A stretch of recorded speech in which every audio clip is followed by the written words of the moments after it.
Hi, I'm Melissa Marriott. This is my piece, The Guardian, and it's actually the end of a long journey for me. I started on January 1st with the goal that I would work on art every day. So I just started with line drawing and then pencil sketching. Sometime during the summer, I started working on acrylic, and here I am now in an art show. So I think that's a good lesson that you don't know if you're going to succeed at something unless you try. This piece right here, it's a story, but it's not a story I'm telling. I want it to be a story that the person who's looking at it sees and interprets for themselves. And I'm really excited to be here. This is acrylic on canvas. I started out as a storyteller, so I like to write before I tried my hand at art. So the inspiration is to tell a story. I added a bunch of elements that were storybook-like. The name is The Guardian, but I don't know who the guardian is. It could be the lion, it could be this figure in the foreground or this figure. I don't know who used to live in the ruins. I don't know where the bridge leads. I don't know who lives in the domed city. It's a mystery to me, and that's why I like people, when they look at it, to tell themselves the story. I've already applied for the next art show, so see if I get in.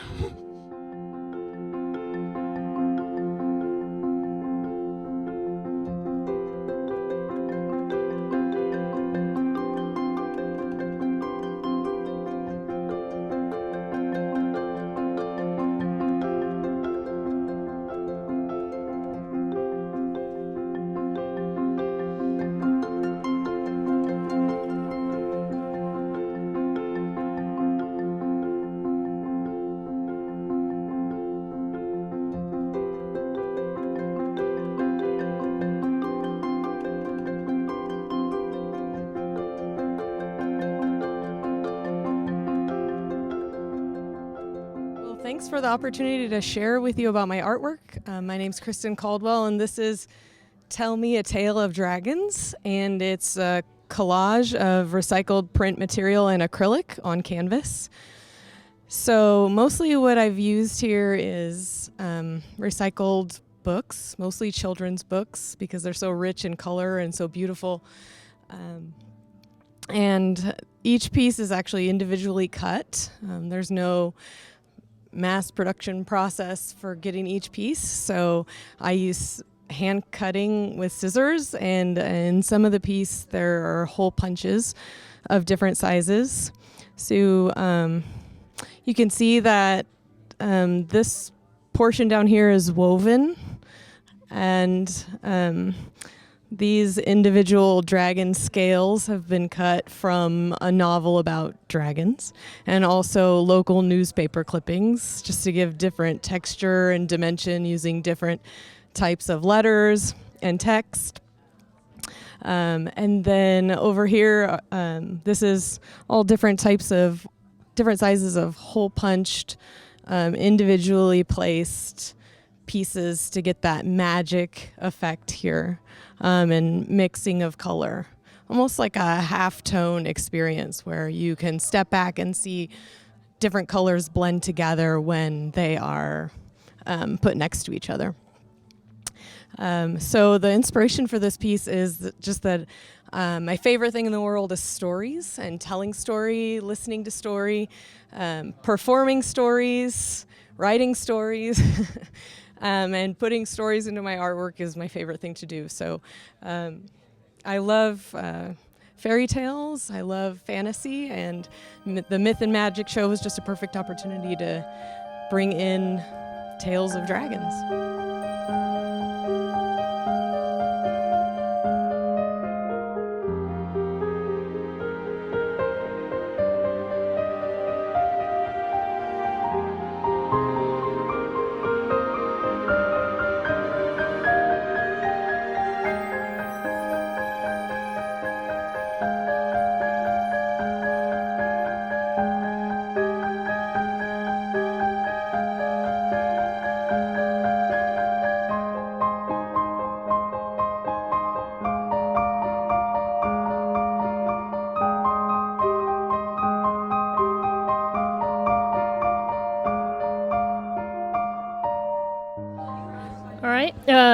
My name is Aselis, and I am the creator of this piece titled Tender Thoughts. The title is an ode to the poem by the similar name by Shel Silverstein, the thinker of Tender Thoughts. And this piece in particular is an ode to male vulnerability mixed with fantasy. So we have here a decorated warrior type guy who's been through many battles, thus his additional ornamentation, but also the cracks in his armor illustrate that. And I always thought it was interesting, the idea of strength in men especially, and that the strength isn't something you can acquire without sacrifices, and in those sacrifices are hidden pains. Although there's also a beauty to that pain, and I think that it would be better in a society where we could express more of those emotions and talk more about the different sides to life, such as that. And as for anything else the viewer might find, I will leave that to them. And thank you for your time.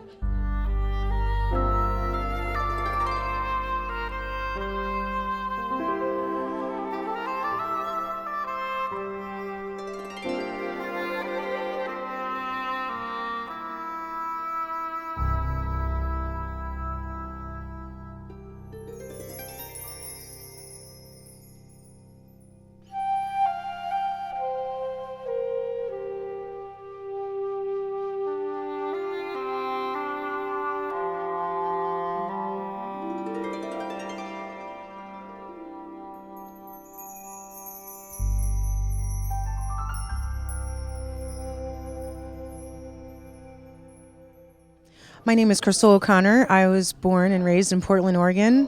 My medium is polymer clay, so I do everything from scratch hand sculpting.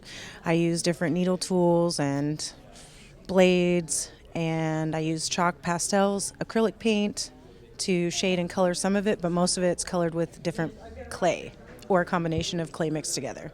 Each piece takes around 20 to 25 hours to do, and then I try to make them all have some kind of function, whether it be a roof that comes off or it holds jewelry or is made out of recycled material. And that's about it.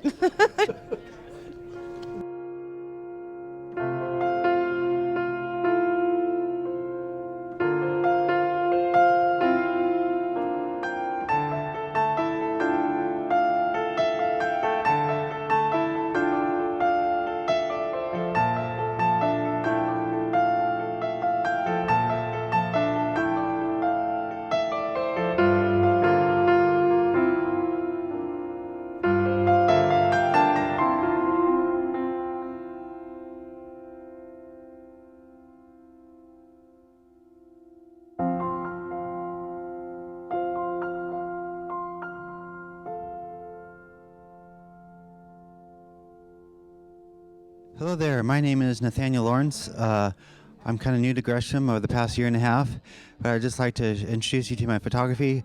I took this photograph, Glory of Sunset reflected on Rippled Lake at the Reed College Crystal Springs Rhododendron Gardens, actually, where my father is. And about photography and me, I just try to be aware of what's around me and the changing of scenery and the sunsets and stuff like that, and just get a good shot of it. When I see it, it's a good shot.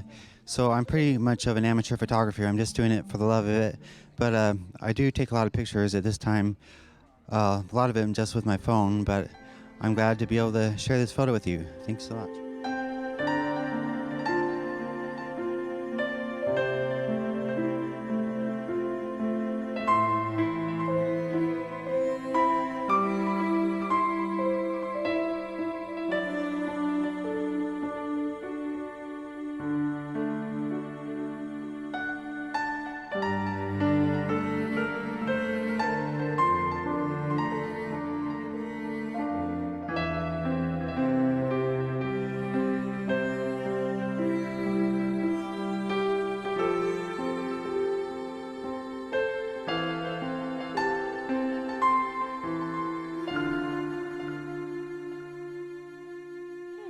Good evening. My name is Juliana Paradisi, and I am a painter, and I live in Portland, Oregon, and I'm really glad to be in this show this evening.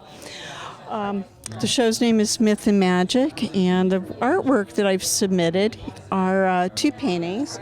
First one is Wood Nymph, and the second one, to my right, is The Myth of Closure. Besides being a painter, I am a registered nurse, and I've worked the last 30 years in nursing.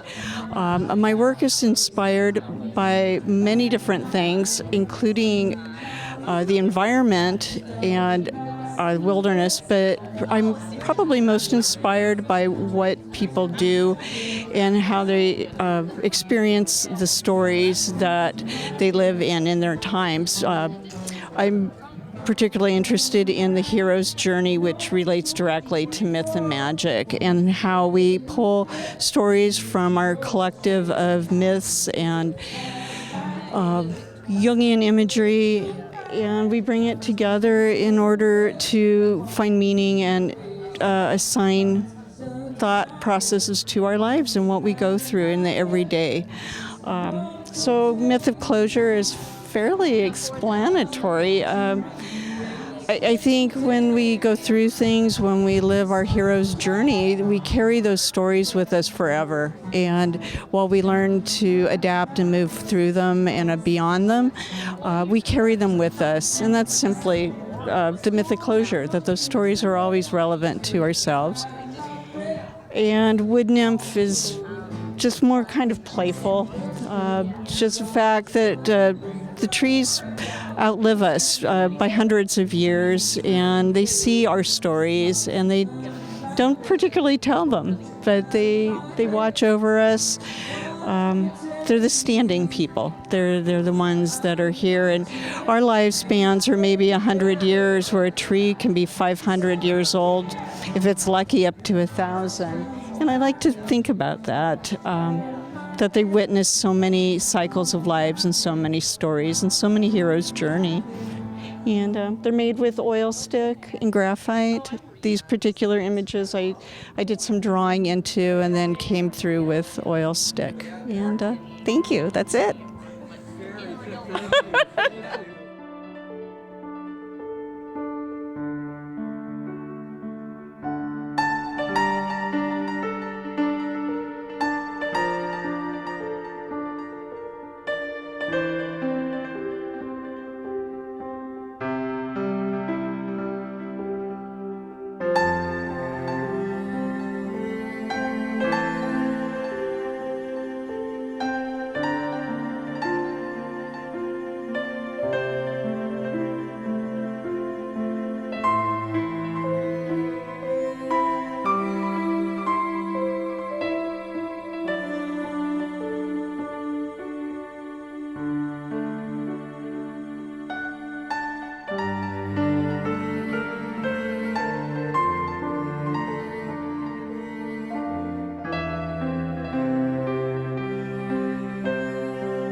Hi, my name is Chuck Bloom.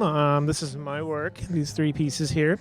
I paint in acrylic on canvas, typically. I don't sketch anything out beforehand. I have a sketchbook, but I don't actually, I use it for reference. So a lot of just the ideas and the beginnings of painting start in those. And so my pieces have a lot of detail. I use a lot of symbolism, symbology, and it's kind of a fusion. I like to think of like surrealism and fantasy, and a little bit of fairy tale. This is a little bit of exploration going in stuff. And so I think when I'm painting, I'm doing a lot of stuff like a journey. So I think that these pieces, most of my work is about an exploration of a place to go, a world where things happen that maybe you wouldn't think could happen, but a lot of detail and a lot of fun stuff that's going on in them. So a lot of people ask me, like, what's this mean? There's like a little carrot in one of these, and the carrot means kind of like you dangle that carrot to get somebody to get some work done. There's clocks books, a lot of fairy tale elements like that in it. So, it's a lot of fun. It's a lot of dream work goes into it. I think they're very dreamy in a lot of ways. Yeah, that's pretty much what my work is, what I'm working on right now. So we'll see what happens with the next few pieces.